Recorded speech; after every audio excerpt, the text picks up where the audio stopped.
Hello, welcome to my channel.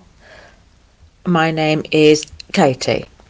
If you have been following my channel, you will know that I have been covering the case of the alleged murder of Kouri Richins.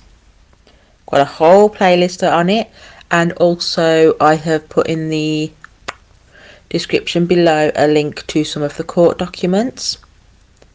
But today, it's not really an update as such, it's more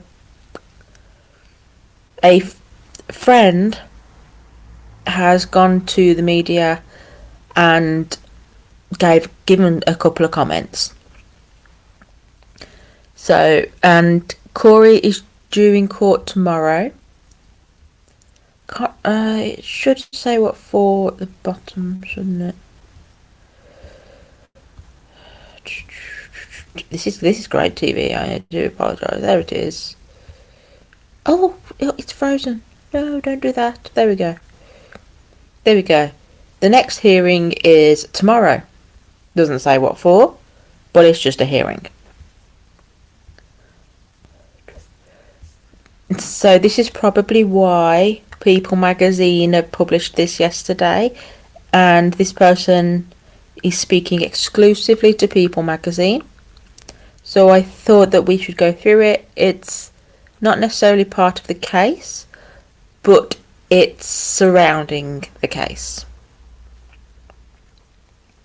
So, this is how the sisters of Utah father, allegedly poisoned by his wife, pushed investigation forward. Not giving up exclusive. Kouri Richins died suddenly in March 2022. More than a year later, his wife, Kouri Richins, was arrested and charged with his murder. And as I said, this was published in People magazine on August the 30th. Yesterday. They've got, it was front page on their magazine.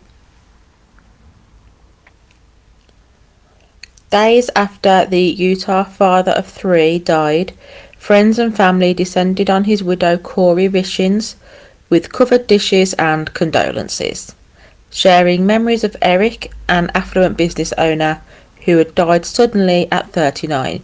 They turned up the country music, mother and sons dancing to one of Eric's favourite songs, Kouri Johnson's Till You Can't. Eric's sister, Amy, who videoed the family dance, pointed to a light sparkling around Kouri in the recording. I think Eric's dancing with them. Kouri's best friend Ali recalls Amy saying that March 2022 day. More than a year later, now 33 and a newly minted author with a children's book helping kids process the death of a parent, was arrested this May, charged with the aggravated murder of her husband and with several counts of drug possession. She has not yet pleaded to the 4 charges.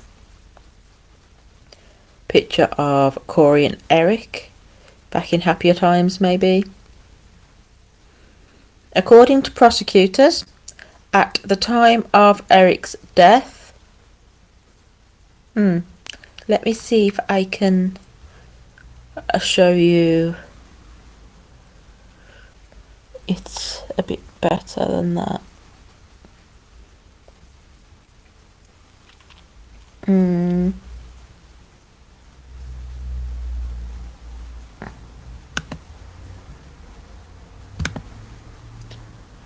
That better?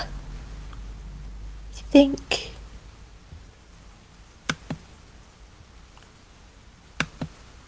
Because that one you can see this more, can't you? There we go. Okay, so according to the prosecutors, at the time of Eric's death, Kouri owed creditors more than $2 million and planned to make up the difference from 5 life insurance policies in Eric's name, worth about the same amount.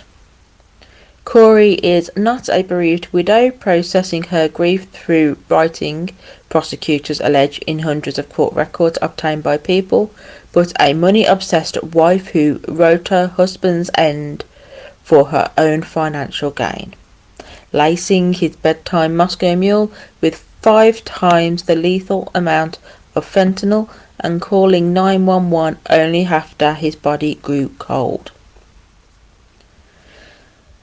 She has committed the ultimate act of betrayal. Amy, his sister, recently testified at a June hearing in which Kouri was denied bail. Eric is gone, and I'm broken-hearted. He was my best friend and protector. The feeling of loss is so great, it is visceral.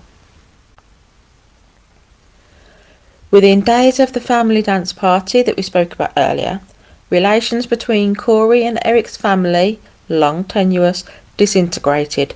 Several people staying in the family's Kamas, Utah house at the time tell People.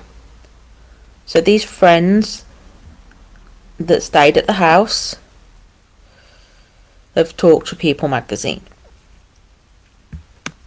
Not sure how I feel about... No, I am sure how I feel about that, but I don't think it's a good idea to voice it. And the family feud has become public, with dueling civil suits fighting over the rights to Eric's estate. Amongst the newest allegations by Katie, which is another of Eric's sisters, Kouri stole £25,000 cash tucked away in Eric's pyjamas the night he died. I wonder how they know that. Things first turned ugly shortly after that family dance party, when Kouri called for a locksmith to get into her husband's safe, which had some $100,000 cash inside, according to the criminal complaint. Amy, Eric's sister, announced the safe wasn't Kouri's to open. On the phone, Eric's estate planner, Crystal Bowman Carter, informed Kouri of a trust Eric had created, putting his sister Katie in charge of his estate, she told the court. "What's wrong with you people?" she recalled Kouri shouting. "This is my house."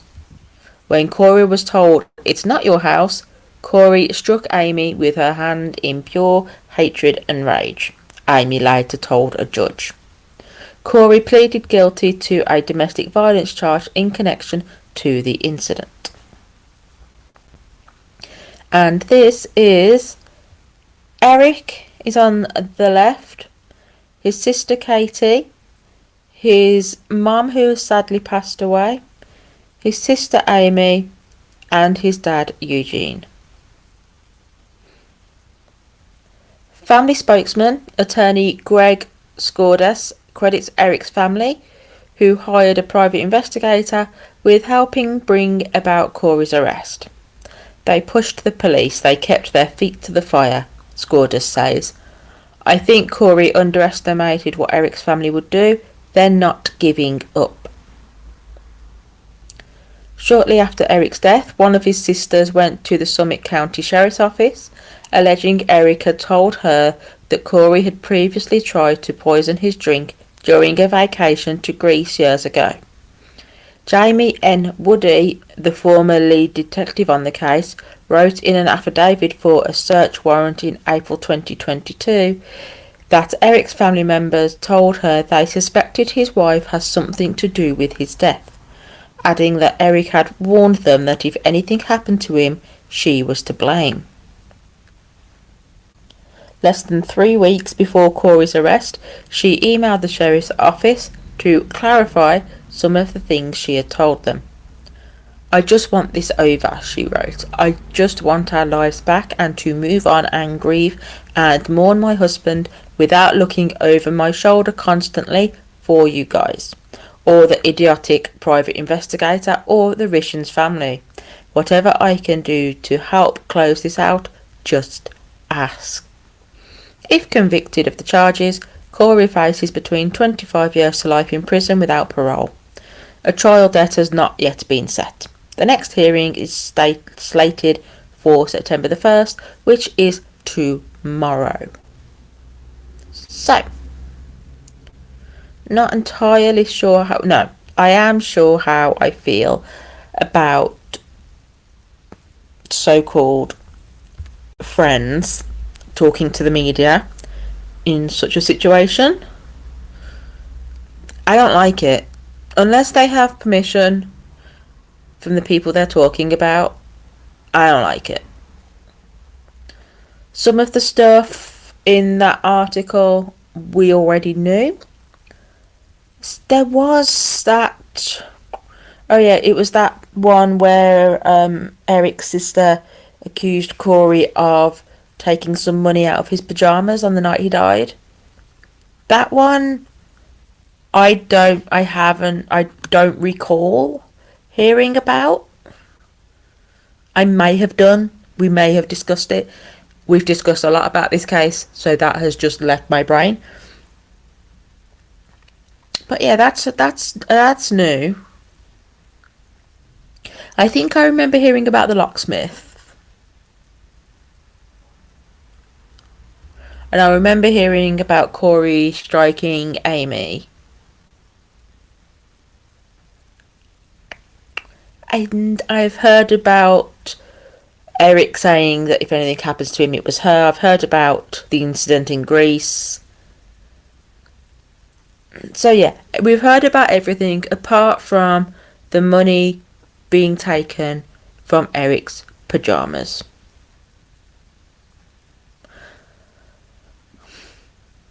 Why would he have took $25,000 worth of cash in his pyjamas? Or did Kouri allegedly put the money in his pyjamas and then sneak it away? Is that what they're saying? Okay. But that's the only new thing I can see. There was the discussion about what happened at the family memorial party following his death. That is an exclusive to People.